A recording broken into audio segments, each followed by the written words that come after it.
जैसा कि last episode में हमने देखा कि जियान 3 ईयर एग्रीमेंट को पूरा करने के लिए यानसेट के अंदर आ गया था और नयन रैन और जीवू के बीच फाइट होना शुरू हो गई थी। वहाँ प्रेसिडेंट फामा, आइस एम्परर और बाकी सब एल्डर्स भी मौजूद हैं और यानसेट के सभी लोग इस फाइट को देख रहे हैं। अब पहले ये दोनों स्वॉर्ड से एक दूसरे पर हमला करते हैं, लेकिन उसके कुछ हद तक नयन रैन हारती हुई नजर आती है, जिस वजह से वो अब स्वॉर्ड्स को डुप्लीकेट करके एक साथ जियान पर हमला करती है और अब उनका मैच बहुत भीषण रूप ले रहा होता है। यानसेट के एम्परर और बाकी सब एल्डर्स जियान को देखकर उसकी तारीफ कर रहे होते हैं क्योंकि वो बहुत ज्यादा अच्छा लड़ रहा था।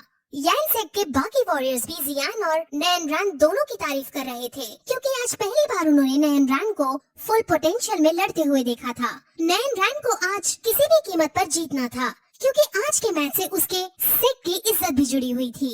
नयन रैन उस पर हमला करती है और इसमें जियान के थोड़े से बाल कट जाते हैं, लेकिन जियान इसके बाद तुरंत उसको रोकता है और उस पर भारी पड़ने लगता है और उसको तुरंत स्पीड का यूज करते हुए बैक पर जोर से अटैक करता है और इस अटैक से नयन रैन घायल हो जाती है।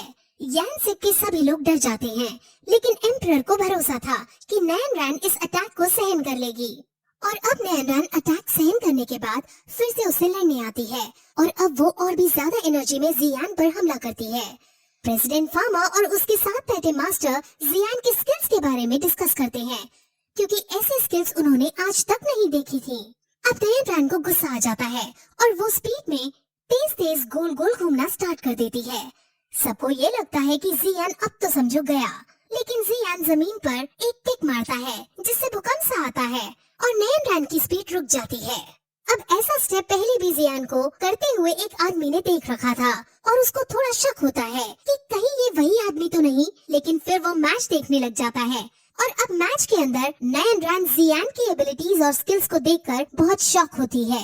वो उसे कहती है कि तुम अब पुराने वाले ट्रैश मास्टर नहीं रहे, लेकिन फिर भी मेरे कुछ और रीजंस हैं जिस वजह से मैं तुमसे शादी नहीं कर पाऊंगी।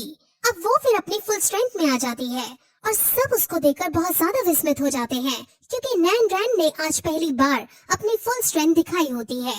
अब वो फुल स्ट्रेंथ के साथ जियान पर हमला करती है।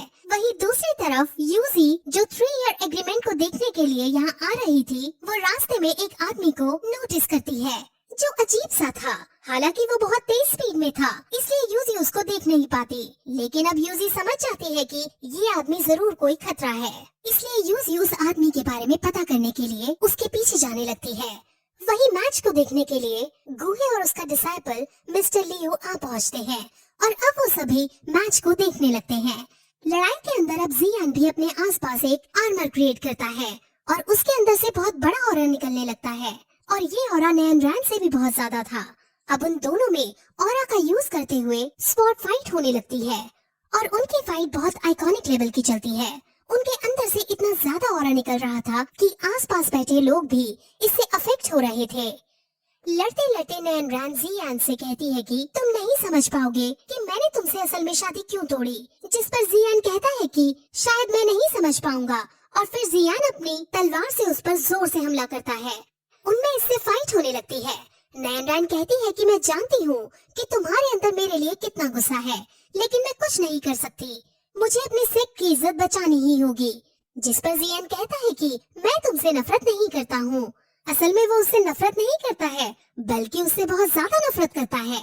अब फिर जियान गुस्से में नयन रैन को पीट देता है और नयन रैन घायल हो जाती है। अब नयन रैन गुस्से में आ जाती है और वो अब उसका जो सीक्रेट वेपन है जिसको यूज करने के लिए बहुत ज्यादा एनर्जी चाहिए होती है और उसके यूज करने से नयन रैन को भी नुकसान हो जाता है, वो अब उसे यूज करने का डिसाइड करती है। अब यानसेट के भी सभी लोग समझ जाते हैं कि अब बेचारी नयन रैन के पास कोई और चारा नहीं है, इसलिए अब वो इस खतरे से भरे वेपन को यूज करने जा रही है। अब तो सबको लगने लगता है कि जियान हारेगा नहीं बल्कि जान से मारा जाएगा, लेकिन अब जियान भी अपनी दोनों हेवेली फ्लेम्स निकालता है और उन्हें मर्ज करने लगता है। अब उसको ऐसा करते देख सब समझ जाते हैं कि जियान और कोई नहीं बल्कि वही है जो ग्रैंडपा का पॉइजन निकाल रहा था और वो अभी तक भेस बदलकर हमारे सामने ही मौजूद था।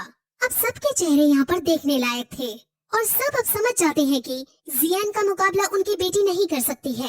अब नयन रैन भी जियान को पहचान जाती है और उसके लिए उसके अंदर फीलिंग्स भी आने लगती हैं। लेकिन क्योंकि उसको अपने सेक की इज्जत बचानी थी, इसलिए ना चाहते हुए भी उसे लड़ाई को कंटिन्यू रखना पड़ता है और अब वो उस पर अपनी शक्तियाँ छोड़ देती है। लेकिन इतने में जियान बुद्धा फ्यूरी लोटस छोड़ देता है।